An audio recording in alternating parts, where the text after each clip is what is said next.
দেশের জনপ্রিয় অভিনেত্রী শবনম ফারিয়া আগের চেয়ে এখন অনেকটাই কাজ কমিয়ে দিয়েছেন। তিনি নিজের অভিনয় শৈলী দেখিয়েছেন চলচ্চিত্রেও। এই অভিনেত্রীর সিনেমায় অভিষেক ঘটে 2018 সালে দেবী সিনেমায় অভিনয়ের মাধ্যমে। সবশেষ তাকে দেখা গেছে ওয়েব সিরিজ মোবারকনামায়। কাজের পাশাপাশি সামাজিক যোগাযোগ মাধ্যমেও সরব অভিনেত্রী শবনম ফারিয়া। প্রায় নিজের অনুভূতি কিংবা মতামত প্রকাশ করতে দেখা যায় তাকে। বাংলাদেশ ক্রিকেট দলের সাম্প্রতিককালের পারফরমেন্সে বিরক্ত তিনি, যা তার ফেসবুকে দেয়া স্ট্যাটাস দেখেই বোঝা যায়। বিস্তারিত ডেস্ক রিপোর্টে। বৃহস্পতিবার 20 ফেব্রুয়ারি নিজের ফেসবুকে ফারিয়া লিখেছেন, প্রেম করা আর বাংলাদেশ ক্রিকেট টিমের খেলা দেখা বন্ধ করে দিয়েছি। এই দুই কাজ করে জীবনে কষ্ট ছাড়া আর কিছু পাইনি। এটা কোনো ফানি স্ট্যাটাস না, অনেক দুঃখের স্ট্যাটাস। এদিকে অভিনেত্রী পোস্টে হুমড়ি খেয়ে পড়েছেন নেটিজনরা। মজার ছলে বিভিন্ন ধরনের মন্তব্য রেখে যাচ্ছেন তারা।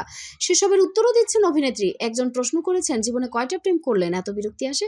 জবাবে অভিনেত্রী বলেছেন, 3টা সর্বনিম্ন। প্রসঙ্গত, বৃহস্পতিবার 20 ফেব্রুয়ারি আইসিসি চ্যাম্পিয়ন্স ট্রফিতে হৃদয় ও জাকেরের নৈপুণ্যে ব্যাটিং বিপর্যয় কাটিয়ে ভারতকে 229 রানের লক্ষ্য দিয়েছিল বাংলাদেশ।